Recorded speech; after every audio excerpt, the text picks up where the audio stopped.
Welcome to Amra's Armchair Anecdotes.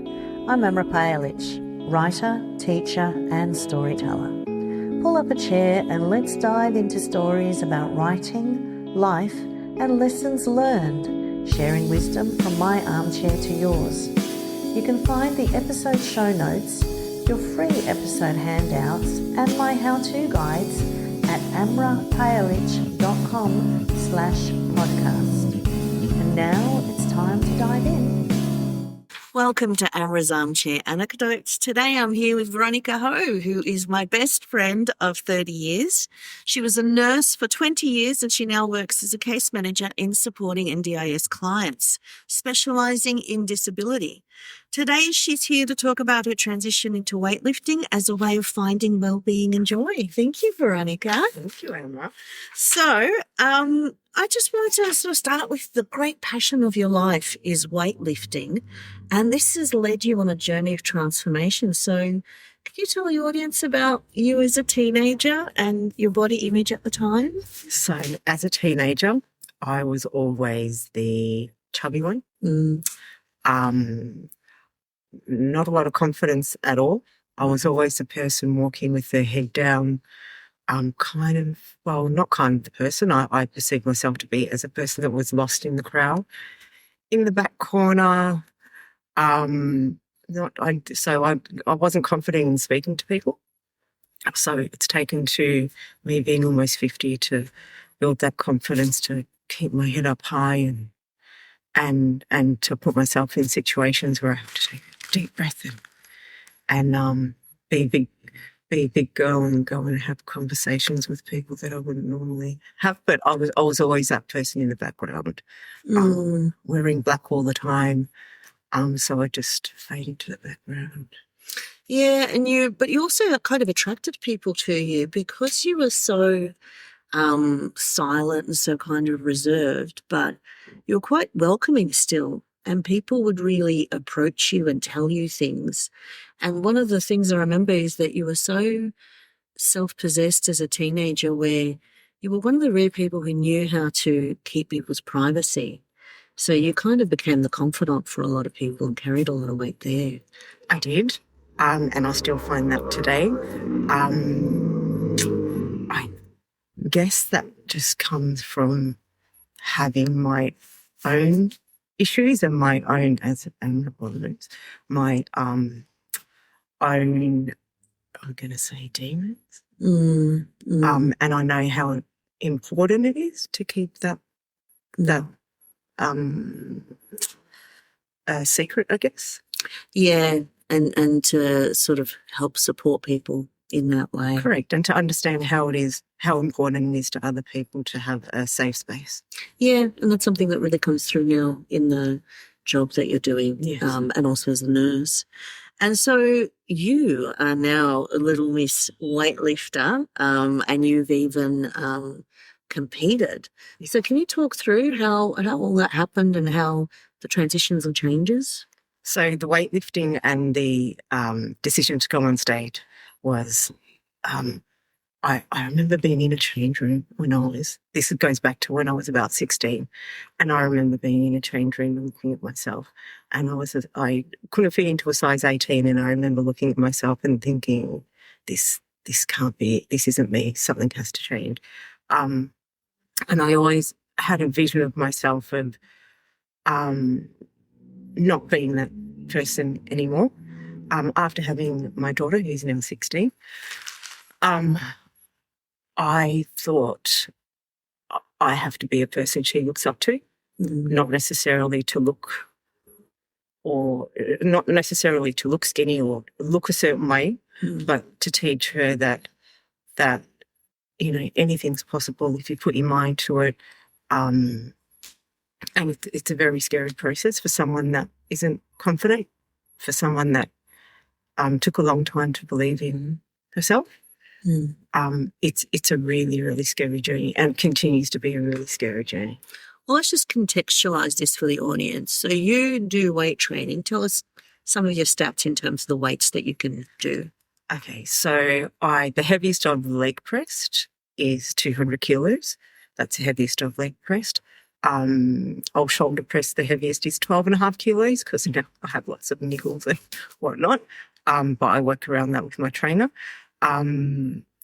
I can do a leg extension of 20 kilos on each leg, depending on the weight my knee's holding up on the day. And the heaviest I've deadlifted, I think, was 110 kilos. And that's over a duration of like 4 or 5 years of serious training. Not that I haven't lifted that in the last 2 weeks or anything. They're just the biggest numbers that I've lifted. And also in terms of like the stats with your weight trainer, it looks at your body fat composition and stuff like that. So what's that about? So body composition, so the lowest, so when I've been on stage, I think last body fat percentage was, I believe it was 7 or 9%. And that's a big difference. 7 and 9% is a big difference. So let's just say 8, which isn't healthy. So when I come off stage, I go on a different training regime to put on the weight correctly.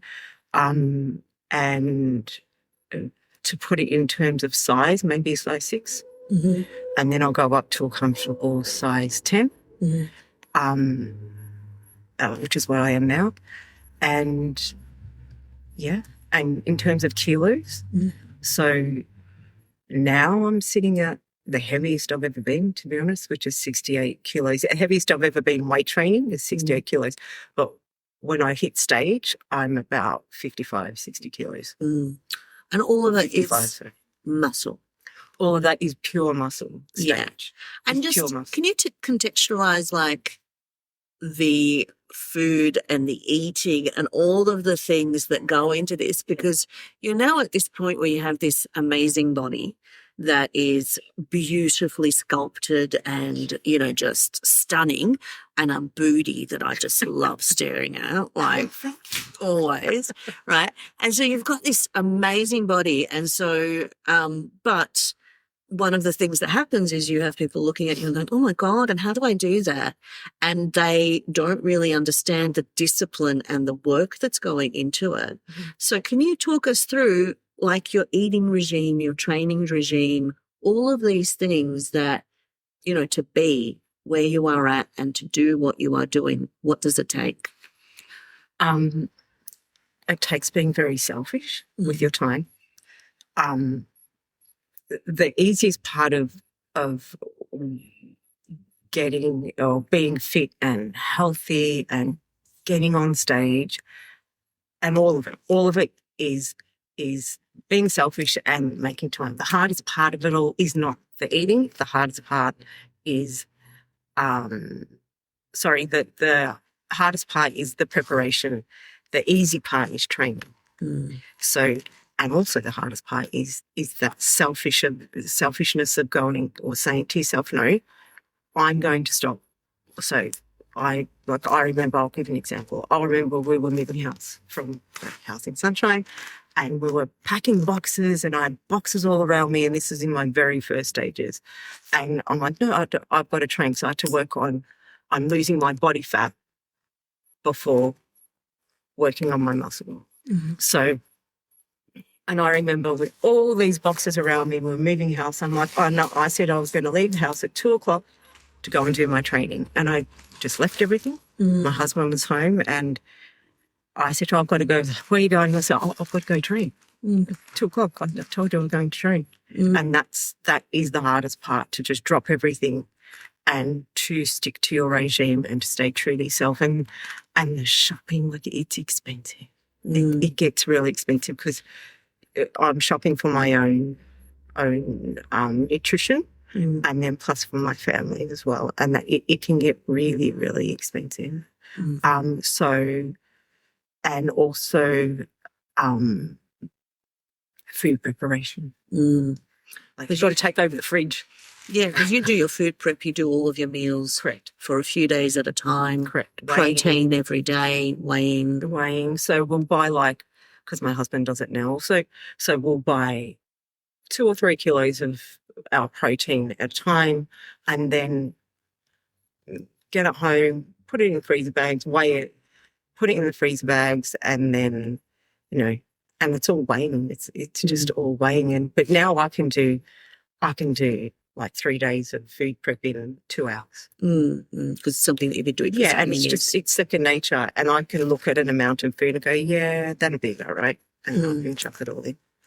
So one of the things that I really sort of wanted to discuss with you, because, you know, you are a person who can really get inside this, is that transformation from that big, you know, girl with low self-esteem, putting yourself first now, putting your needs first, and this is your salvation also, because you've got, as most of us, a lot of pressure, a lot of responsibilities.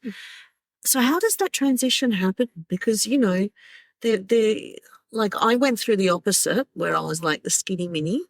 And now I am, you know, a size 16 and I'm fine. I'm not willing to do the work that you do in order to, you know, do the body, but I do weight training and try and do a little bit with the diet and stuff. And for me, it's been a big transformation going from easy size 8, where I never had to do anything, to suddenly whatever I eat sticks to the hips and the thighs and the stomach, and going, oh. And I still sometimes catch myself in the mirror where I'm like, oh, I'm that round. I still have that image in my head of me from, you know, 18 years old. Yep. And for you, it's the opposite. Well, I still have that image of the 100 kilo teenage girl. And, you know, people go, oh, you're such a good body, this, that, and, you know, you look so fit. And sometimes I do look in the mirror and go, oh, I do look quite fit. But as people close to me know, I don't dress. I don't dress to show off my body. I'm not used to attention, and I don't love myself or anything. I'm very proud of how far I've come. I'm not going to deny that. It's bloody hard work. But I don't like to draw attention to myself either. So I still do sometimes feel like that 100 kilo girl that still has to remind herself to you know, head up. So, you know, stand with your head up or walk with your head up, because I will still sometimes catch myself walking with my head down. And I correct my 16-year-old daughter on popping your head up, which is really hard to do. And have there been, because we've had these conversations about reactions where sometimes people are kind of threatened, or they sort of have these conversations where they're looking at you and they're somehow judging themselves against you in a negative way. How has that been? Confronting for me, because I've never been, I don't know, put this right, but I've never been a person to, I mean, we all judge on my own, right, Rody? Hey, it's my hobby. It's my hobby. And then, you know, I'm not going to deny that I do that. Again, because we're only human. But I've never been one to take a compliment well. So when someone reacts to me, I'm like, my fault. Like, it's my hard work. And sometimes I get it, sometimes I don't. And I think sometimes I'll become oblivious to it. But there have been a couple of times where, like, I give off a vibe as well. So I give off a vibe where I don't want attention, so I can just make a certain face where people kind of stay away from me, which I think I do quite well, which sometimes doesn't do very well for myself. But yeah, there have been a few times where I've been confronted with the perception of what people think of me. Yes, where they're seeing this outer, beautiful sculpted body, and they're reacting to you on that superficial level, and you're like still the 100 kilo big girl, and you know, we've had these conversations where you're like perplexed and bewildered. And now you've sort of started avoiding some of that, where you've been dressing to not draw so much attention to yourself. And sometimes my husband, like, he'll say to me, "Oh, why don't you wear that dress? Because he looks so nice, or you can, this is defined or that's defined." And I'm like, yeah, no, I'm not going to wear that. Mm. Remember the first time I wore a bikini, because Amra was a bikini girl. I would wear a bikini with a big T-shirt over it. Yeah. The first time I wore a bikini was when I went on stage. It was a red bikini, and she looks amazing. Without even thinking that it was the first time. Like, I remember being on the side of the stage, almost in tears, thinking, "Oh my gosh, I can't do this." And I something choked up in my throat and I had to swallow it down. And then I saw this in my daughter with a little sign going, "Mummy, you can do it." I'm like, "Oh God, I've got to get up there. I've got to get up there." And I was like a deer in headlights. I actually didn't enjoy being up on stage, but I went back and did it another 2 times. And it was just to prove to myself, like, it was, I can do this. I'm going to do this again. And this is something that you did do in your 40s. This is not Correct. something that you did like in 20s or 30s. Yeah. This was your 40s. Correct. And so, talk me through why you wouldn't be able to have done it in your 20s or 30s. Why in your 40s you could do it? I got more to prove in my 40s.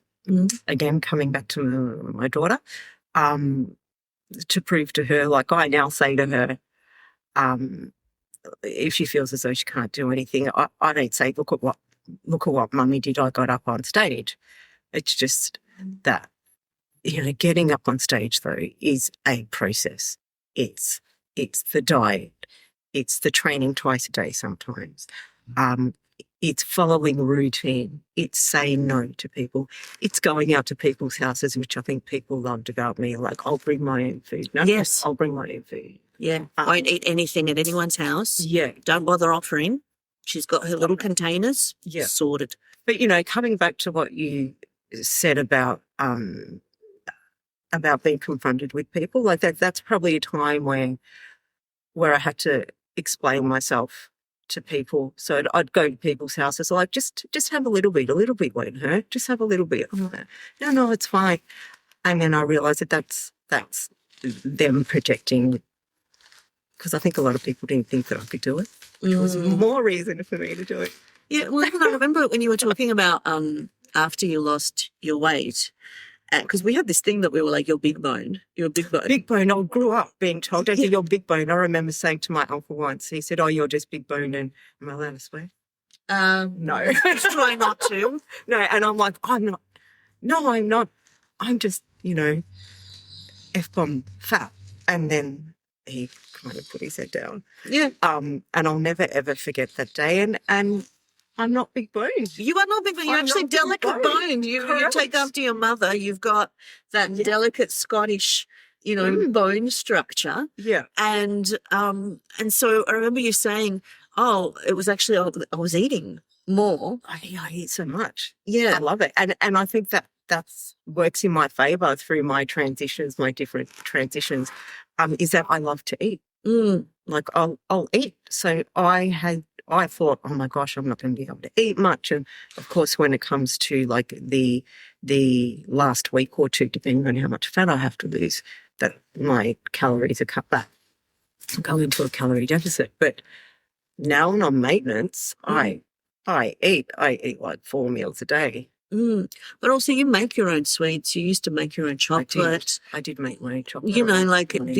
This is all, like work that went into. And again, expensive. It with the training, and so even now with training, it's expensive. But in the lead up to competitions, it's the food, the training, the tanning, the makeup, the bikini, the shoes, the posing practice, which where I went for posing, she was absolutely beautiful, but it's just not me. So going through this process was going against everything that I'm not, which was, and I'm going back on stage next year to celebrate being 50. Yes. So even the thought of going back on stage next year is still petrifying for me. I'll have to start that process. So just say it's in October, November, end of season. I'll have to start maybe, I don't know, in July, because now my body's conditioned to where if I said to my trainer, I want to cut in 3 months, no worries. I can have my abs in 3 months. I don't have abs now, but yeah, back to the process going against everything that I am, like every ounce of what I'm not, which makes it really hard, challenging and rewarding at the same time. So what's the transformation like? How do you feel in yourself now, having gone through this and having learnt to put yourself first? So training has taught me that it's not just about training. So I'm stronger mentally than I ever have been, I think. You know, life is life. We get thrown curveballs. I've been thrown a few hard curveballs the last few months, as Amra very well knows.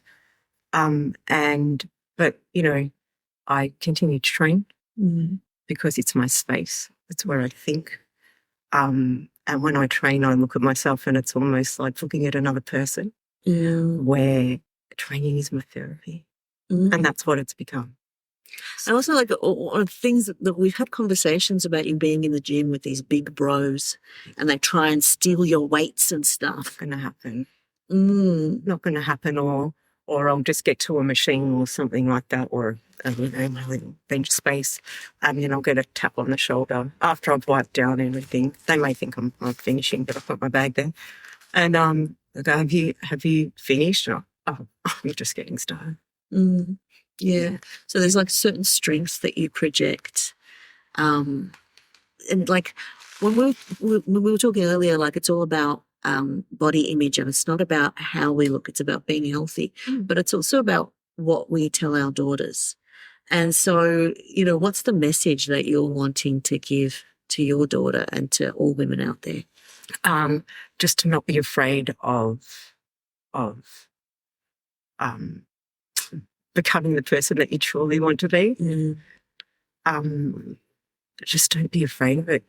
You're going to get people that don't like it, but if you're surrounded by people that truly love you and accept you, which I'm extremely blessed with, my circle is very small for good reason. Just don't be afraid. Just, take that big step. Don't be scared.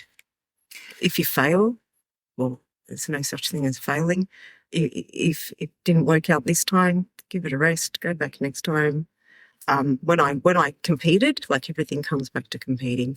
But when I stepped on stage 3 times, I didn't place 3 times. And it's just about getting up there, going through the process, looking at it like it's a damn expensive process. And I keep saying that, but it truly is. And,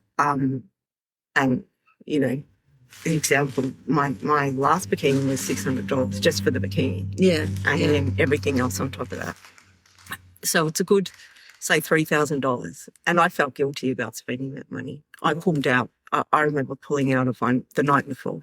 The night before, I remember pulling out, and I made the excuse of, I don't want to step on stage because I know how much it's going to cost the next day.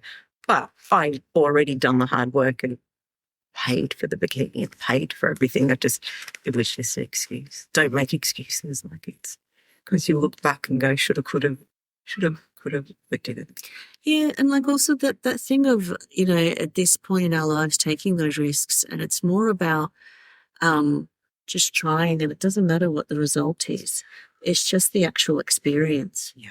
And that freedom of then trying for bigger things, and then, and it is such a struggle as a woman, especially, where we spend all our lives sort of thinking about other people, and you more than me, for example.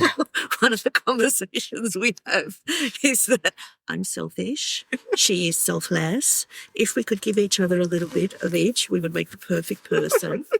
So true. And we're perfect together. So we're perfect together. Yes, we're actually soulmates. We complement each other perfectly. Our husbands are just fellas we live with. witnesses to our lives. But yeah, there is that strength of kind of, you would rather almost regret trying something, even if it didn't work out, than regret not even. Yeah.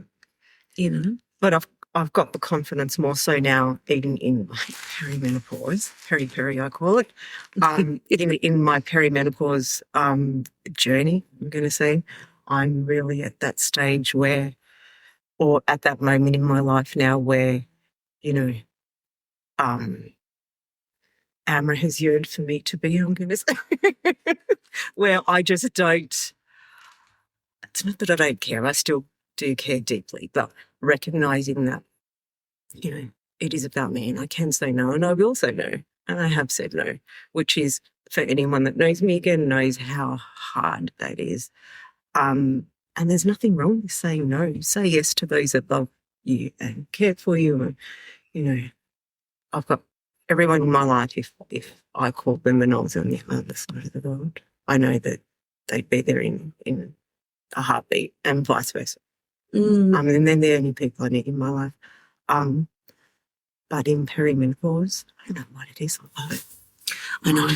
The freedom that it gives you, where you just shed things so much easier. But still so hard because, I know for me, speaking personally, I found this whole freedom of saying no. Like, saying no is huge, huge. But also there is so much that happens in our lives that we can't change. No. So as much as I feel like my inner person who I'm supposed to be and held back from being for so many years is ready to break free. But, there is so much else that's happening that I have to, parents getting older and, things just happen where you've got to still be a big person and carry on. We talk about how much we hate adulting sometimes. Yeah, adulting. It's hard. It's really unpleasant. Yeah, it is. It can be really. We have Do we have to? So many unpleasant things. And we just have to kind of keep going. And we're like, no, I just want to stay under the doona. Yeah. And go away. But we can't. And so we have these conversations regularly about, adulting. Really? Really. So unpleasant. But, this is where my training is important to me because I can escape that in my training. I put my headphones on and, my certain face and B face and off I go. And that's the thing, like I always talk about, for me, writing is a necessity, like oxygen. And for me, if I have to write to be a good human being, to be a good mother, to be, when I had parents, to be a good daughter, to, be a good spouse. And it's that time out. It's that feeling like myself and being and doing what I feel like I'm here for. Correct. And that's the same with you for training. Absolutely. If I don't train for 2 or 3 days, my husband will say, you need to go to the gym. Yeah. Or my daughter will even say, have you trained, Mummy? Yeah. And one of the things I sort of wanted to pick up was what we were talking about in terms of body image, the way that your conversations have changed and what you talk about. So you're not doing training for weight. No. What are you doing training for? I'm doing training to purely survive my day-to-day life. Yeah. So, and I'm also doing training because if I do decide to go back on stage, which will be next year, or I can just take on anything. Like training just sets a whole new mindset for me, a whole new mindset of, as I've mentioned, like there's been a couple of things that have happened in my life recently where I've had to reassess. Just huge things. But training keeps me in routine. It keeps me focused. Training is where I am me. I'm working on me. And where I can lose myself and shut everything out. And it's about that healthy body, healthy spirit. And Correct. it's not about the aesthetics. It's not about, because, I do my little bit of training. And I was like a superstar at one point with people where I was bragging. I was like, I can do 36 push-ups. Not all in one go, mind you. 12 reps each, 3 times, But, and people were like, oh, you can do that many push-ups. Oh, yes, I can. Like, I'm not going to lie. I do have fitness goals. Yes. I do have fitness goals. I train for the Lions now. So I train for the definition in the big area I want to work on is more definition in my glutes. Which has She does not need a better booty. Which has started. And I want more definition in my shoulders, which has started. So when I train, I never used to do this, but I've just recently started doing it. I'll look at myself and I'll go, oh, wow, amazing. Whereas I never used to do that. No, you used to avoid looking at yourself. Correct. It was a very confronting thing for you. And on the other hand, I always and still do love looking at myself. So not going to lie. Yeah. It's actually been like to get me away from my mirror or to get me away from reflective surfaces. And that has been my growth. So again, if we could just a little touch, there would be. A little. Yeah. But at least we influence each other in that way. Do, yes. Yeah. And like also the thing is, it doesn't matter what size you are because I'm going to make this joke. This is a joke I could only make with her, right?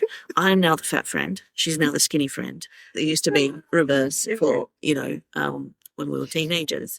But I don't care. And like, I don't talk to my daughter about losing weight. I don't talk to her about, how I look.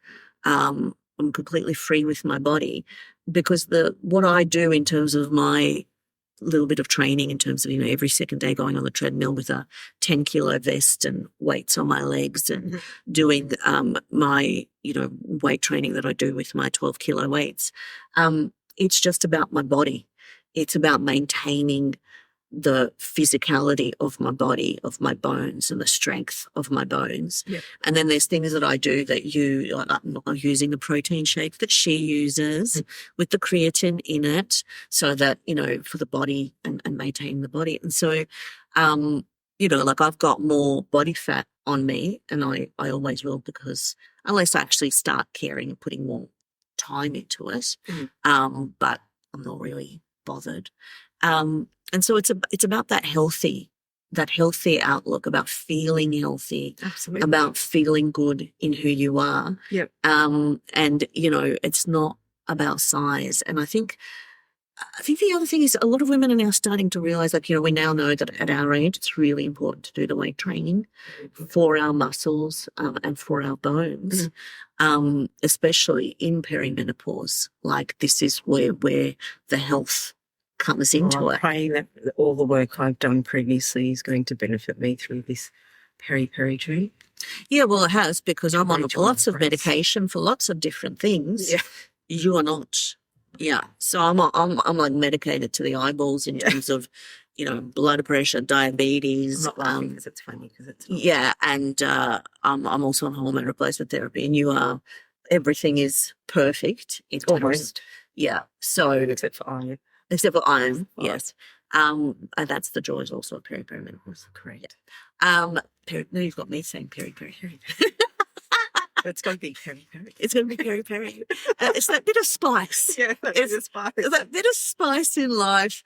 And also it's got a bit of a bite. It does. Yeah. And, I love the bite that I've got now. Yes. I never used to have bite. I always had the bite, but in my head. So I'd have the bite in my head, having the conversations in my head.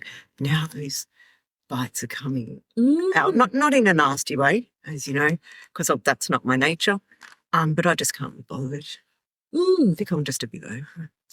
And that's the joy. That's the joy because, my problem is I've been too confrontational. So for me, finding that balance of not constantly biting. But it's also like where it's like, okay, I'll put a bit of energy there. And take the pressure off and deal with it. But knowing that sometimes it's not worth it, good day. Yeah, it really helps. So I think I just wanted to see, any last words on the power of weightlifting for well-being and joy? Power of weightlifting of well-being and joy is that just keep going. There are days, so many days where I just cannot be bothered. It's like, really? Now my daughter says to me, Mum, now I've changed from 3 days to 5 days of training, which I promised myself I would do, kept the promise to myself, and it's really important just to understand and to have your reason why. If your reason is to lose 20 kilos in 3 months, that's not going to happen. Make your reason realistic. Because if it's not, you will probably put the weight back on again. You will feel like a failure. And just make it realistic and make it about you. It has to be about you and no one else and for no one else's purpose. Got you right? Yeah, and I think that's sometimes when people get into for aesthetics and for other people looking at them, because even though you might look a certain way, it's your brain. You're still the same person inside. Of course, and that's, it just has to be for your own right reasons. I'm still that 16-year-old person inside at times, and I'm going to be 50 next year. And that's, it's just a constant journey that I'm on. And I thought, if I lose, I think I lost almost 60 kilos at one point when I was at my extreme lowest weight. And then I thought, how come my life hasn't changed? Yes, that was like me. I had a nose job when I was 17. And I thought, my life, it's going to be magical and wonderful. And got out of the hospital and I'm like, it's the same life. And you're like, but this was supposed to change everything. It doesn't. No. But the journey makes you stronger. The journey is so empowering. Yeah. So empowering. And I think also that thing about routines where when you have these routines and you commit to making yourself the priority, it just kind of settles everything, because when you are struggling to achieve, if you're achieving this goal where you've set a goal in terms of, like for me, the little exercise goals that I've got, achieving those means that then I can go on to the next thing. Correct. And achieve that. Correct. And so it really is about that mental strength and finding and putting boundaries in. Putting boundaries in that other people go, she's serious. She's serious about this. She ain't mucking around. Yeah, because you have got a lot of people who rely on you and are used to you being very available. Correct. And so that's been a big transition too. Correct. Yeah, putting those boundaries around. Well, thank you so much for coming in and talking about your amazing transformation and about body and mind and fitness. I hope you enjoyed this episode. Thank you. Thank you for tuning in to Amra's Armchair Anecdotes. If you enjoyed today's episode, don't forget to subscribe and follow for more insights, stories and inspiration. From my armchair to yours, remember, every story begins with a single word.